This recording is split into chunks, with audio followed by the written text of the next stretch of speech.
Okay चले, तो हम बात करते हैं किसकी, एक छोटी सी टॉपिक रह गई चैप्टर नंबर इसमें 9 में, थर्मोकेमिस्ट्री वाले में, दैट इज हीट कैपेसिटी। कि हीट कैपेसिटी क्या होता है?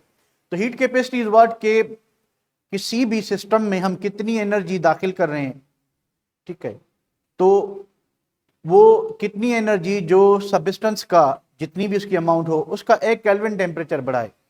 तो what amount of heat is absorbed by the system और बाय अ सब्सटेंस या amount of heat required to raise the temperature of substance by 1 kelvin. तो अगर 1 केल्विन टेम्परेचर बढ़ाने के लिए हमें कितनी एनर्जी चाहिए, उस एनर्जी को हम कहते हैं हीट कैपेसिटी। उस एनर्जी को हम कहते हैं हीट कैपेसिटी। तो हीट कैपेसिटी क्या है कि बॉडी में कितनी एनर्जी जा रही है, ठीक है। तो द अमाउंट ऑफ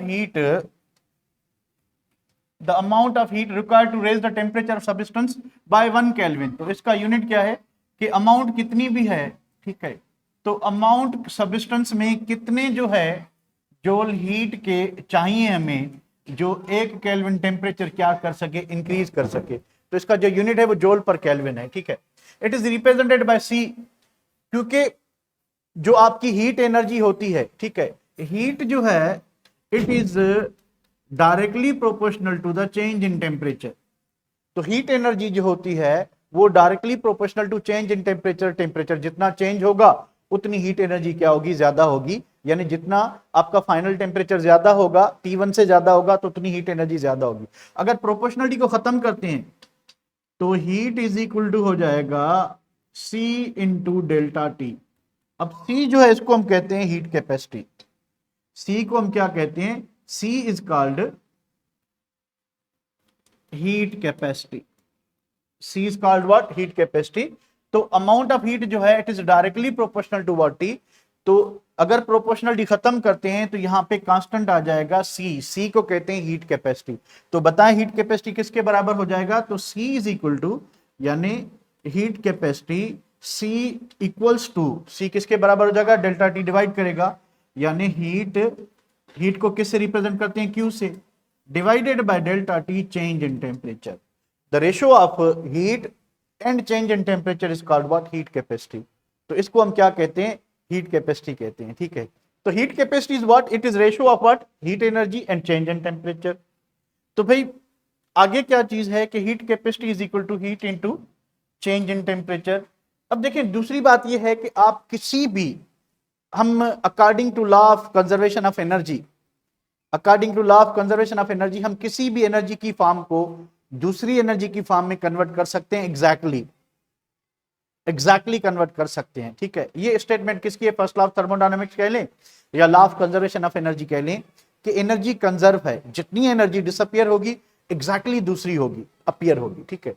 तो आप किसी भी एनर्जी की फॉर्म को हीट एनर्जी में इजिली कन्वर्ट कर सकते हो। आप किसी भी एनर्जी की फॉर्म को हीट एनर्जी में एग्जैक्टली कन्वर्ट कर सकते हो, उतना ही कन्वर्ट कर सकते हो जितनी की दूसरी फॉर्म एनर्जी की क्या होगी? डिसअपियर होगी।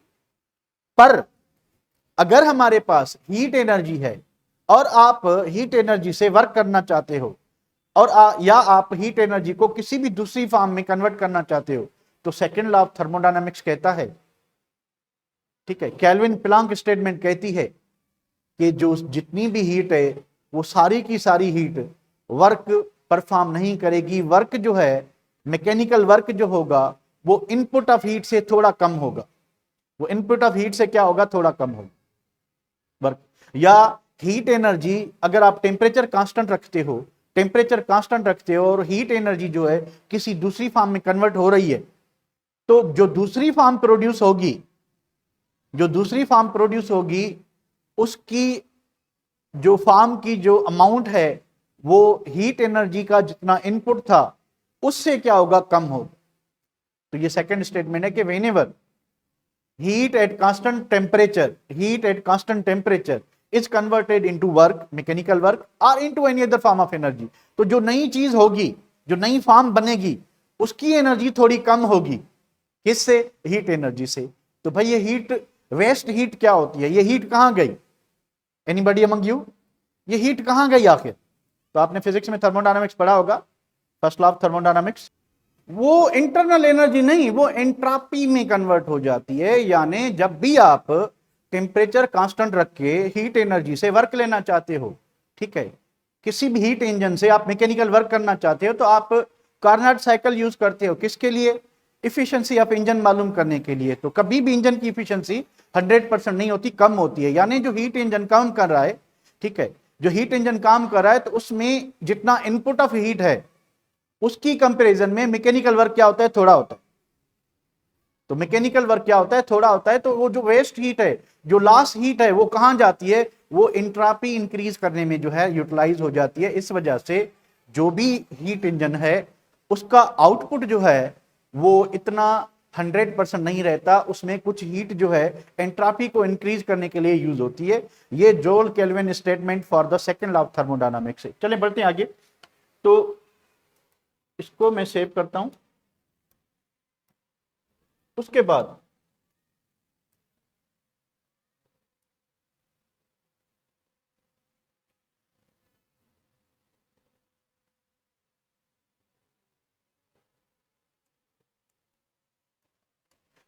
तो ये बात समझ आए आपको? जो हीट डिफरेंस आ रहा है, ठीक है, हीट एनर्जी का और दूसरी एनर्जी का डिफरेंस आ रहा है, वो due to change in entropy आ रहा है, ठीक है। उसके बाद अब हीट कैपेसिटी क्या होती है?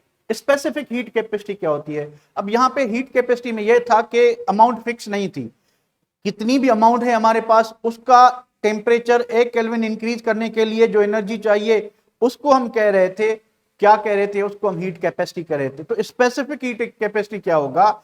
स्पेसिफिक हीट कैपेसिटी, अगर आपके पास किसी भी सब्सटेंस का 1 ग्राम है, तो 1 ग्राम सब्सटेंस का टेम्परेचर, 1 ग्राम सब्सटेंस का टेम्परेचर 1 केल्विन बढ़ाने के लिए कितनी एनर्जी चाहिए? The term is called specific heat. The amount of heat required to raise the temperature of 1 gram of substance by 1 kelvin is called. तो इसका unit क्या हो जाएगा कि specific heat capacity is equal to Q into mass, mass का unit ग्राम हो जाएगा, into change in temperature. तो आपका इसका यूनिट क्या होगा? जूल, मास का यूनिट ग्राम पर केल्विन, ठीक है। तो इसका यूनिट होगा आपका क्या? जूल पर केल्विन, स्पेसिफिक हीट कैपेसिटी। अगर आपके पास टर्म है मोलर हीट कैपेसिटी, अगर आपके पास टर्म क्या है? मोलर हीट कैपेसिटी, ठीक है। तो मोलर हीट कैपेसिटी है तो आप 1 ग्राम की जगह पे, 1 ग्राम की जगह पे क्या कर लोगे? 1 मोल कर लोगे। तो what is definition of molar heat capacity? The amount of heat required to raise the temperature of 1 mole of substance. तो अगर 1 मोल है तो हीट कैपेसिटी बराबर होगा किसके? Q upon 1 mole into change in temperature. तो यूनिट चेंज हो जाएगा क्या? जूल, उसके बाद नीचे क्या है? मोल, तो मोल इनवर्स और केल्विन इनवर्स।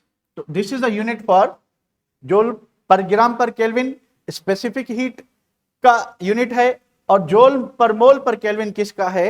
ये आपका यूनिट है किस चीज का? ये आपका यूनिट है मोलर स्पेसिफिक हीट का, ठीक है, मोलर स्पेसिफिक हीट का। चलें, तो उसके बाद क्या चीज है?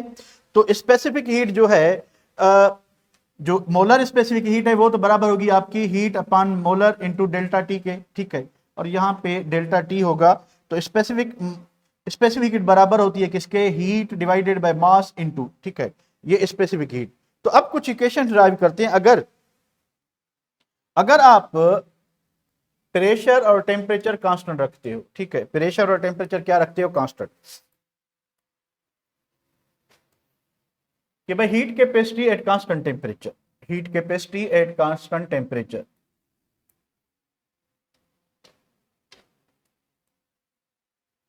At constant pressure, sorry, at constant pressure. तो अगर आप प्रेशर कांस्टेंट रखते हो, ठीक है, तो इसको हम हीट कैपेसिटी सीपी करेंगे, यानी heat capacity at constant pressure. क्या था? हीट, तो हीट डिवाइडेड बाय क्या? हीट डिवाइडेड बाय था आपका, मोलर की बात करें तो 1 मोल था, इनटू क्या था? Change in temperature, kelvin. तो अब Cp इज इक्वल टू क्या होगा? Cp is equal to, we know that Qp, अगर हीट एनर्जी कांस्टेंट प्रेशर पे होती है तो किसके बराबर होगी? डेल्टा H के बराबर होगी, डेल्टा H के बराबर होगी, ठीक है। तो हम Q की जगह क्या लिखेंगे? Delta H। तो delta H divided by N लिखेंगे मोल की जगह, और टेम्परेचर या केल्विन लिखें, डेल्टा T लिख लें, ठीक है। ये बात सही है बेटा कि हमने क्या किया कि Q की जगह पे हमने डेल्टा H लगा दिया। क्यों लगा दिया? इसलिए लगा दिया क्योंकि आपका प्रेशर कांस्टेंट है, सही है। तो अब ये इक्वेशन अगर हम डेल्टा एच की बात करें, इक्वेशन को रीअरेंज करें तो किसके बराबर होगा, Cp into N into delta T. तो अगर आपके पास हीट कैपेसिटी मिली है, नंबर ऑफ मोल्स हैं, टेम्परेचर चेंज मिला हुआ है, तो आप इस इक्वेशन से एंथैल्पी मालूम कर सकते हैं। वरना नॉर्मली हमने एंथैल्पी की इक्वेशन क्या पढ़ी थी कि हमने पढ़ा था कि delta H is equal to delta E plus P delta V, plus P delta V, ठीक है। हमने एंथैल्पी की ये इक्वेशन पढ़ी थी। अब हीट कैपेसिटी से ये नई इक्वेशन भी बन सकती है कि अगर आपको सब्सटेंस की मोलर हीट कैपेसिटी मिली हुई है, तो आप नंबर ऑफ मोल से, मोलर हीट कैपेसिटी से और टेम्परेचर, चेंज इन टेम्परेचर, इन तीनों को मल्टीप्लाई करोगे तो आपको चेंज इन एंथैल्पी मिल जाएगा। इज इट क्लियर बेटा, बात समझ आ रही है? Are you getting the point? उसके बाद क्या होगा कि अगर आप कांस्टेंट वॉल्यूम रखते हो तो Cp की जगह पे क्या आ जाएगा, Cv आ जाएगा। We know that QV is equal to किसके बराबर है, कौन बताएगा? QV इज इक्वल टू किसके बराबर है? अगर हम हीट एनर्जी किसी भी सिस्टम में ऐड करते हैं वॉल्यूम कांस्टेंट रख के, तो किसके बराबर होता है, डेल्टा ई के बराबर होता है, डेल्टा ई के बराबर होता है। तो ये इक्वेशन आपकी क्या हो जाएगी कि Cv is equal to delta E divided by N into delta T. तो delta E is equal to क्या हो जाएगा, delta E is equal to हो जाएगा Cv into N into delta T, ठीक है। तो ये फार्मूलाज आपको याद करें, आपकी मर्जी है, ऐसे ड्राइव करें, आपकी मर्जी है, ठीक है। अच्छा, आखिरी चीज, छोटी सी चीज है इस चैप्टर की, कैलोरीमेट्री क्या होती है।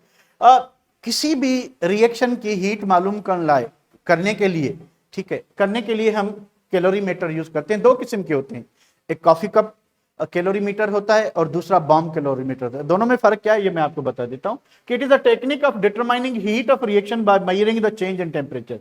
कि हम कैलोरीमीटर एक टेक्निक है जिसमें हम एक कैलोरीमीटर लेते हैं और उसमें अमाउंट ऑफ हीट इनपुट या आउटपुट देखते हैं कि सिस्टम में कितनी हीट आई है या कितनी हीट गई है, ठीक है। तो वो चेक करते हैं on the basis of change in temperature, on the basis of change in temperature, temperature change करने पे हम ये मालूम करते हैं, ठीक है। A device that measures heat flow is called calorimeter, के हीट कितनी सिस्टम में फ्लो हो रही है, इन हो रही है या आउट हो रही है, तो उस डिवाइस को हम कैलोरीमीटर कहते हैं, ठीक है। उसके बाद क्या चीज है, the heat exchange is measured either at constant volume और कांस्टेंट प्रेशर। तो अगर हम कांस्टेंट प्रेशर पे, अगर हम कांस्टेंट प्रेशर पे हीट फ्लो जो है या हीट ट्रांसफर जो है या हीट एक्सचेंज जो है या हीट एब्जॉर्ब और रिलीज हम मेजर करते हैं, तो हमें कॉफी कप कैलोरीमीटर चाहिए, ठीक है। अगर हम कांस्टेंट वॉल्यूम पे हीट फ्लो जो है चेक करते हैं तो फिर हमें बॉम्ब कैलोरीमीटर चाहिए।